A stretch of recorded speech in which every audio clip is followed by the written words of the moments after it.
네, 저는 우리나라 기업들의 다양한 데이터를 분석해서 기업들을 분석하는 연구소를 운영하고 있는 리더스 인덱스의 박주근 대표라고 합니다.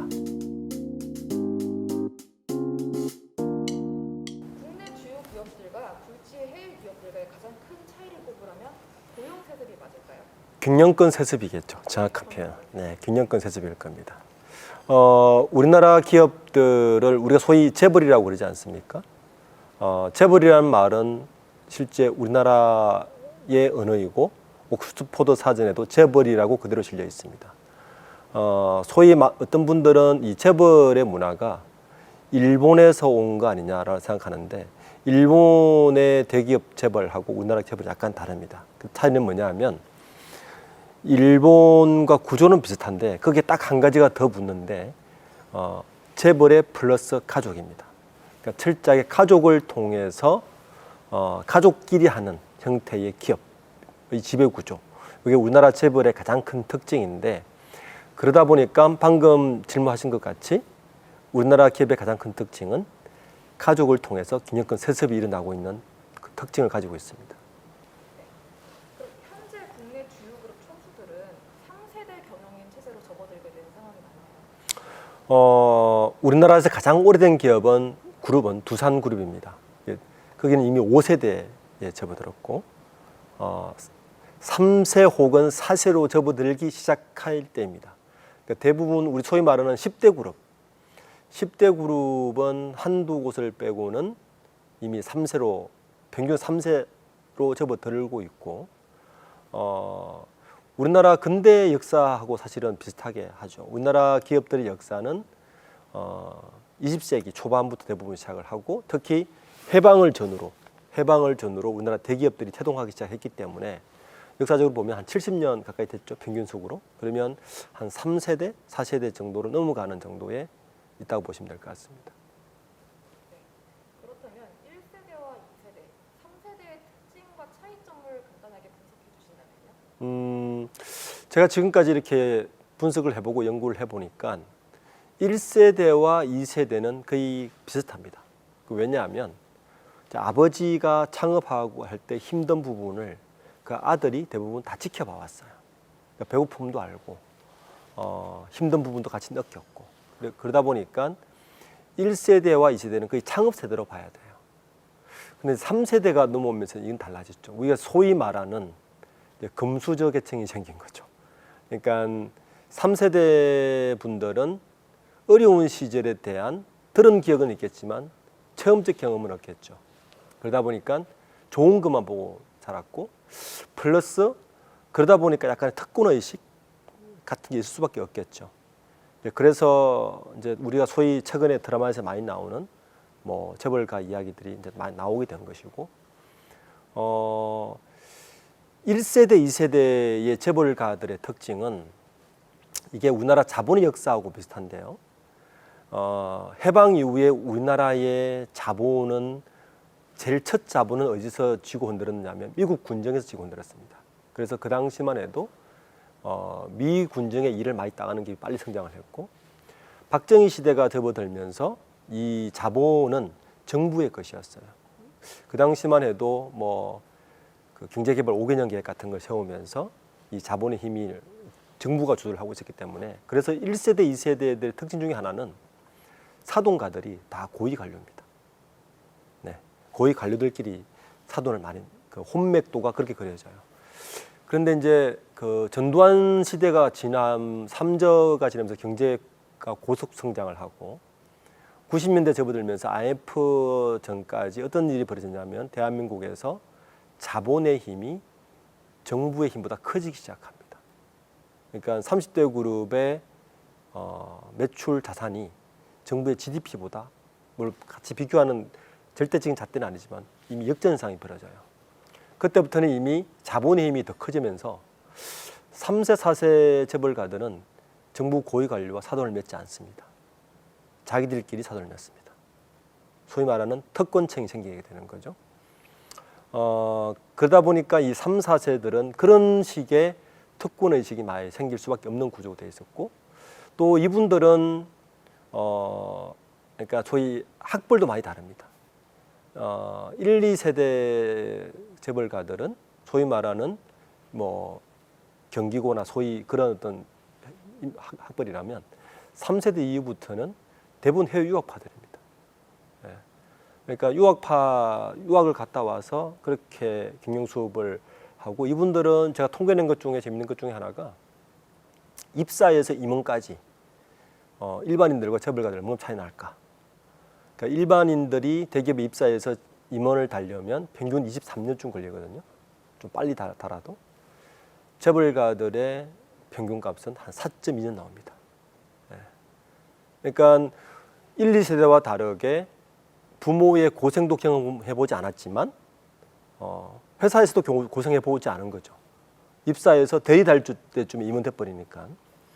그러니까 이런 차이들, 이런 경험적 차이들 때문에 특권의식이 생길 수밖에 없었고, 그것이 우리가 소위 말하는 재벌가의 다양한 부작용을 우리가 접하는 거죠. 뭐 물컵갑질이라든지, 뭐 여러 땅콩 회항이라든지, 뭐 술집 난동이라든지, 뭐 이런 걸 우리가 접하는데, 그런 환경적인 영향을 되게 많이 받았을 거라는 생각합니다. 그게 1, 2세대와 3세 이후의 재벌가들의 어떤 가장 큰 특징 중에 차이가 할 수 있죠. 네.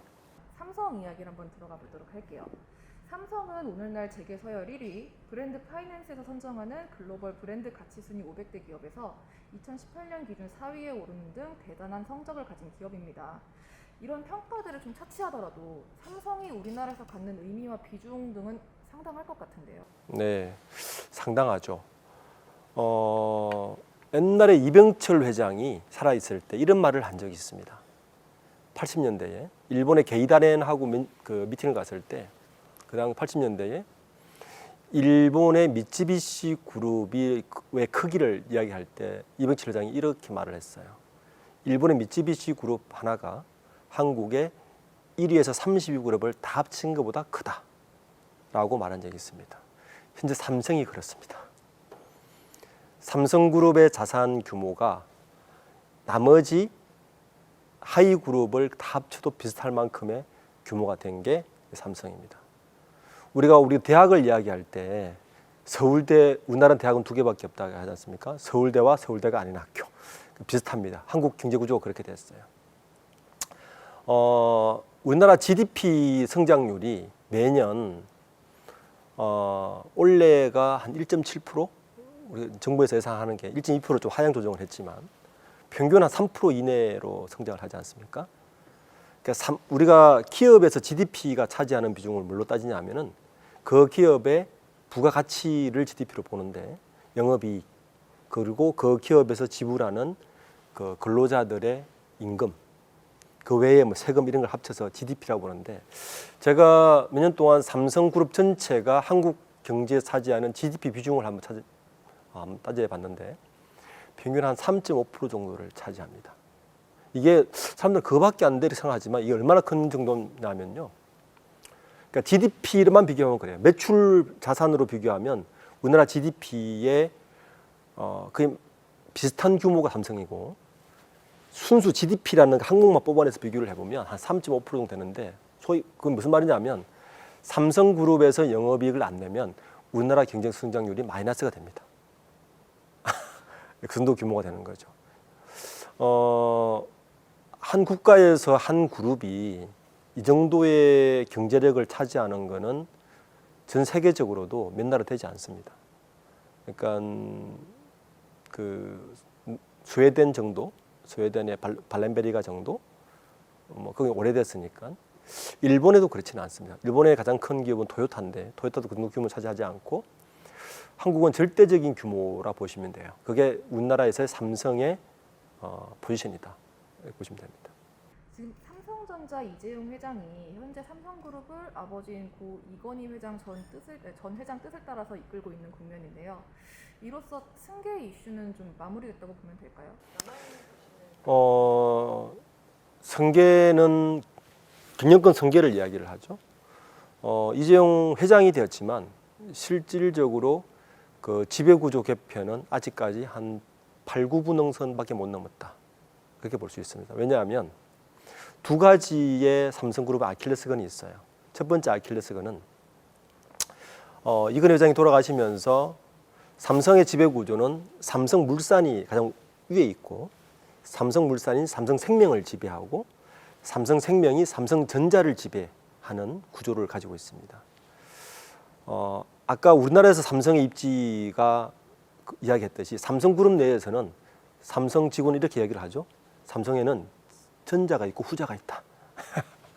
삼성전자가 절대적입니다. 그러니까 삼성전자를 지배하는 것이 핵심인데 이재용 회장의 삼성전자의 지배 방식은 물산을 통하고 물산은 생명을 통하고 생명이 전자를 지배하는 3단계 구조를 갖고 있는데 현재 첫 번째 아킬레스건은 이 단계를 줄여야 돼요. 특히 삼성생명이 삼성전자의 1대 주주거든요. 8.5%를 가지고 있어서 금산분리에도 걸려 있고 지금 여소야대 국면 같은 데서는 지속해서 나오는 법안 중에 하나가 보호업법이라는 법을 계속 들고 나옵니다. 이 법이 뭐냐 하면 금융사가 비금융사를 지배할 때는 그 지분을 출자할 때의 그 가치가 아니라 현재 가치로 매겨서 그 가치가 몇 조 원 이상을 초과하는 것은 의결권을 행사할 수 없게끔 만드는 법이에요. 지금 삼성생명이 삼성전자의 지분을 8.5% 정도 가지고 있는데 규모로는 몇십 조가 됩니다. 만약에 이 법이 통과돼 버리면 이 8.5% 중에서 5% 정도가 의결권을 행사할 수 없게 되는 거예요. 이걸 이제 소위 말하는 보호업법이라 그러는데 몇 번 발의됐다가 국회 통과는 되지 않았지만 항상 시한폭탄처럼 삼성그룹을 따라다닙니다.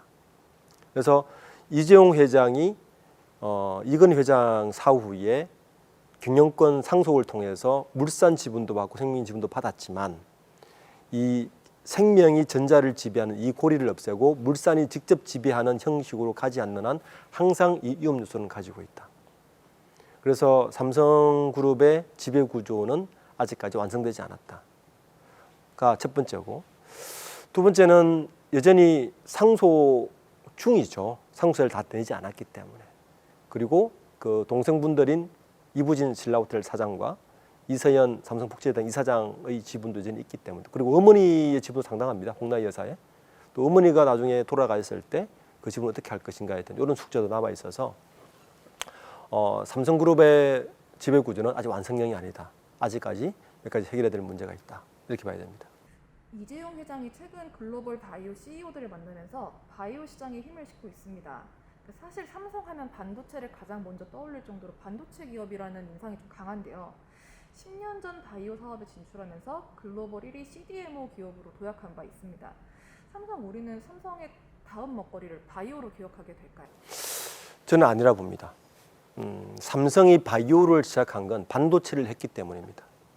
삼성 바이오로직스가 송도에 있지만 삼성 바이오로직스의 마켓 방식이나 경영 방식은 정확하게 반도체와 일치합니다. 그러니까 바이오 시밀러죠, 정확하게는. 바이오 시장에서 강자가 되려면 바이오 시밀러만 해서 되는 게 아니라 결국에는 제약을 직접 오랫동안 R&D를 해서 빅파마가 하는 것처럼 직접 만들어내야 되는 거죠, 신약을. 근데 그 기능 가지고 있지 않고 유일하게 그냥 열심히 제조 잘하는, 반도체하고 사실은 삼성전자가 반도체를 했기 때문에 저는 바이오 시밀러를 쉽게 하지 않았나. 근데 바이오 시밀러는 몇 가지 약점이 있어요. 일단 저 산업은 누군가 패스트 팔로우가 따라오면 쉽게 먹힐 수 있는 산업입니다. 소위 말하는 중국이나 인도같이 늘 경쟁자가 조사를 하고 있고, 그 빅파마 같이 신약에 대한 특허를 가지고 있지 않으면 항상 우리가 있어서 삼성 바이오를 만들 때 일설에 의하면 경영권 승계를 위해서 만들지 않았나. 왜냐하면 아까 제가 그런 말씀을 드렸죠. 삼성생명이 삼성전자를 지배하는 한 항상 위험 요소를 조사하고 있다. 그럼 삼성생명이 가지고 있는 8.5%의 지분을 삼성물산이 사들여야 되는데 뭘로 사들일까 해서 만든 게 삼성바이오일 수 있다. 삼성물산의 바이오의 대주주는 삼성물산입니다. 그러니까 삼성바이오 지분을 다 팔면 삼성생명이 가지고 있는 삼성전자의 지분을 사들일 수가 있는 돈이 돼요. 그래서 경영권 승계를 위해서 만들었다는 설도 있습니다. 그래서 삼성바이오는 삼성전자의 정확하게는 삼성전자를 대신할 만한 먹거리를 만들어내야 돼요. 근데 삼성바이오는 삼성물산이 대주주입니다. 그러면 삼성전자의 먹거리는 앞으로 어떤 먹거리를 반도체 이후에 뭐가 있느냐? 이제 그게 고민이죠. 그러니까 이재용 회장이 되고 나서의 가장 큰 숙제는 바로 그 부분일 것이다.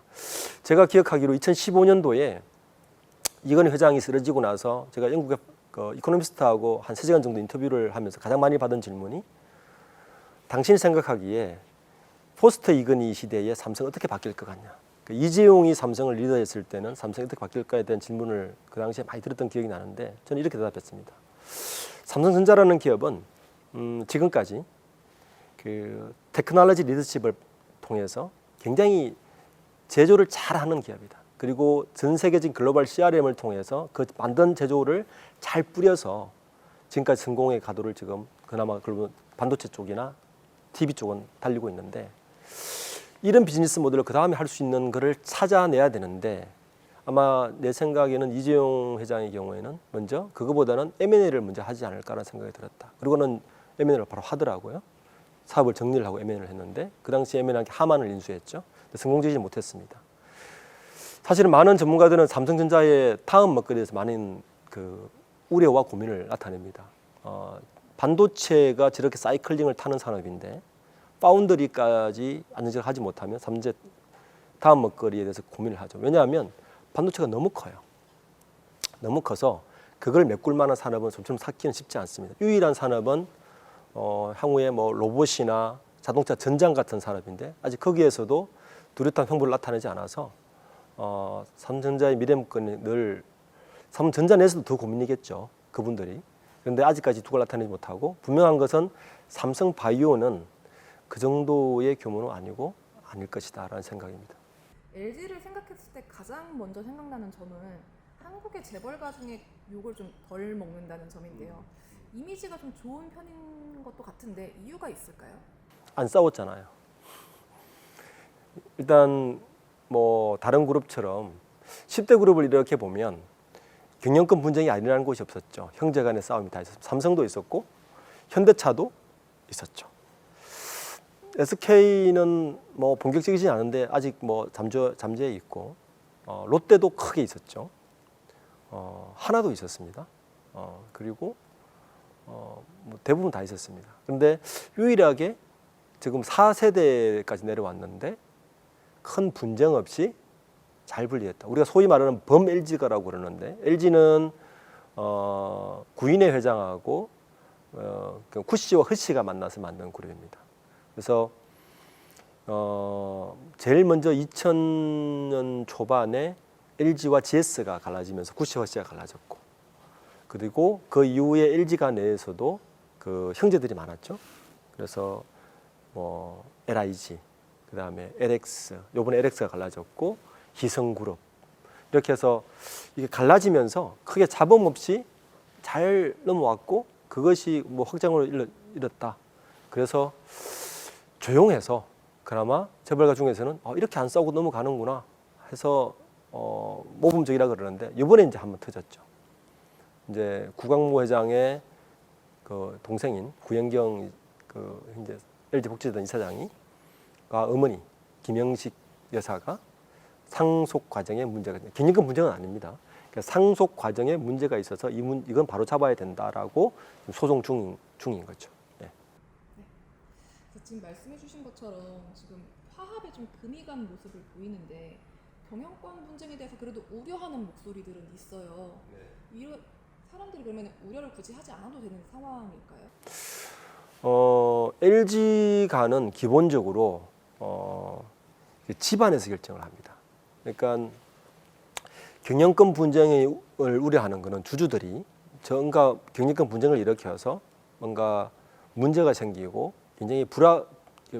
굉장히 불안해지면 주가가 오르고 이런 걸 이제 또 바라고 하는 것도 있는데 LG는 기본적으로 원칙이 있어요.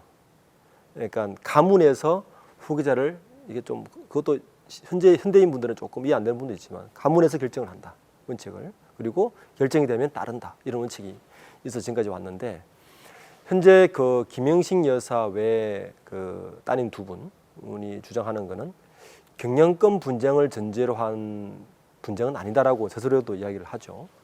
다만 상속 절차에 문제가 있는 것 같으니 이 부분 좀 바로 잡아야 되겠다라고 지금 소송을 한 건데, 그래도 자본시장 내에서는 그것도 균형금 문제로 갈 수 있다라고 지금 우려를 하고 있는 거죠. 왜냐하면 일대 주주가 바뀌니까.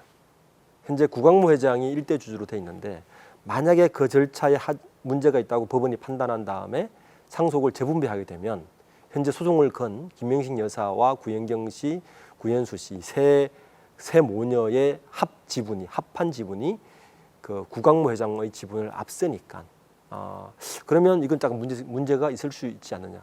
만약 그렇게 된다면 잠정 문제는 있을 수 있어요. 그렇지만 여전히 구광모 회장 일가, 구광모 회장 편, 세 모녀를 다른 편이라고 생각하고 구광모 회장 편에 서 있는 그 전체 지분을 합해 보면 여전히 압도적으로 많기 때문에 경영권이 그렇게 경영권에 대한 불안은 없지 않겠느냐라는 게 이제 그 전문가들의 의견입니다. 네. 그래서 지금 말씀해주신 것처럼 현대인들이 보기에 조금 이해하기 어려운 부분이 있다 말씀해주셨는데, 장남 승계 원칙을 엄격하게 지키고 있는 기업으로 LG는 알려져 있는데요. 여기 구광모 대표와도 좀 연관된 이야기가 있죠. 입양이 됐다고 알고 네, 그렇습니다. 원래 구본무 회장 밑에는 아드님이 있었죠. 74년생 아들이 하나 있었습니다. 근데 아쉽게도 94년 그러니까 만 20세가 될 때 되기 전에 사망을 합니다. 그리고 그 구광모 회장이 78년생이거든요. 구현수 씨도 78년생이에요. 그러니까 두 분이 구광모 회장은 그 구본무 회장의 바로 밑에 동생, 희성그룹 회장의 구본농 회장의 아들이었어요. 근데 아들이 없으니까 장자승계 원칙을 재반한 있는데, 아들이 없으니 어떻게 할까 고민하다가 2004년도에 구광모 회장을 양자로 입적합니다. 김영식 여사가 거기에 대한 그 아쉬움과 이런 게 어디서 표가 나냐면은, 그 돌아가신 아들의 동생인 구영경 현재 이사장이 74년생인데 그 밑에 동생 구현수 씨가 96년생이에요. 그러니까 94년에 첫째 아들이 죽고 나서 김영희 여사가 아기를 가진 거죠. 굉장히 늦은 나이에 아들을 장자승계라는 원칙을 지키기 위해서. 그런데 아쉽게도 딸을 놓게 된 거죠. 그게 현재 구현수 씨거든요. 구현수 씨거든요. 그러니까 구현수 씨가 96년생입니다. 그만큼 열의가 있었는데, 어쨌든 그 집안의 그 장자승계 원칙을 지키기 위해서 구광모 회장을 양자로 입적하고 그 집안의 결정에 따라서 회장까지 좀 된 건데, 저는 중요한 건 그걸로 봐요. 이게 그 일각의 논의에서 뭐 지금 조선시대냐, 아직까지 장자승계가 웬 말이냐, 그렇게 이야기하는 것도 일부 저는 뭐 그 부분도 일부는 맞다고 봅니다. 그렇지만 저는 이 자본시장에서 더 불안한 거는 그게 중요한 게 아니라 경영권을 그다음 넘겨주는 원칙이 있냐 없냐가 훨씬 중요한 논리로 봐요. 그 원칙이 있으면 시장은 불확실성을 되게 싫어하거든요.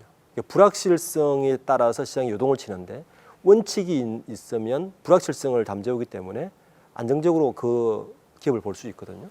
그 예를 들어서 원칙이 없는 그룹들은 저렇게 분쟁이 발생하잖아요. 그러니까 원칙이 차라리 있는 그룹들이 그나마 자본시장을 덜 불안하게 해서 저는 그게 낫지 않느냐. 그게 장자든 스웨덴의 발렌바리가 같은 경우는 장자승계 원칙도 아니고 항상 두 사람을 세우죠. 경쟁을 시킵니다. 기념권 수업을 지켜봐서 누가 더 잘하는가를 테스트를 한 다음에 그 집안에서 그 사람을 결정해서, 그것도 물론 집안 내에서 하는 겁니다. 어쨌든 그 오래된 유럽의 가문들도 그렇게 하는데, 저는 원칙이 있는 게 중요하다. 그래야 시장 참여자들이 불확실성을 재울 수 있어서 오히려 장자세습보다는 그게 더 중요한 좀 포인트로 보는 게 어떤가 하는 생각이 듭니다. 네, 그렇다면은 구광모 회장의 내외부 평가를 그럼 간단하게 한번 분석해 주실 수 있을까요? 이제 회장 취임한 지 벌써 2018년 이후니까 한 5년 가까이 된 것 같습니다. 1차 평가는 굉장히 양호한 것 같습니다. 우선 LG그룹의 가장 큰 아킬레스건은 만능 2인자, 탑3. LG그룹이 삼성전자가 2000년 초중반만 해도 그때 그 그룹 모토가 글로벌 탑3였어요. 글로벌 탑1도 아니고. 그러니까 항상 2인자 따라가서 뭔가 좀 이익을 남기는 이런 구조였는데 구광모 회장의 취임하고 LG그룹이 바뀐 가장 큰 것 중에 하나는 그런 1인자가 1등을 해보자는 그런 의지가 담겨 있는 부분. 그래서 그 뒤에 이야기를 보면 과감한 사업 정리를 하고 사업 재편을 빨리 했고 그리고 이익 남기는 사업들을 빨리빨리 챙기고 그리고 약간 또 공격적이었죠. 구광모 회장 취임 이후에 그 기억해 보시면 LG가 삼성하고 뭐 TV 싸움도 있었고 냉장고 이런 거 싸움도 있었고 이런 특허 분쟁도 좀 있었어요. 그리고 SK그룹하고 그 2차 전지에 대한 특허 분쟁도 이겼지 않습니까? 그런 악착 같음이 좀 생긴 것 같고 그 악착 같음이라는 것은 결국에는 이익률과 연결이 되고 그 지금 LG그룹의 계열사들이 전반적으로 실적이 되게 좋다. 결국에는 경영자는 실적으로 말을 하는 거죠. 근데 그 실적이 한 번에 이루어지는 게 아니라 꾸준히 잘 실적이 이루어진다면 그거는 경영자가 잘하는 거기 때문에 그런 면에서 본다면 아직까지는 그나마 좋은 점수를 줄 수 있지 않을까 생각됩니다.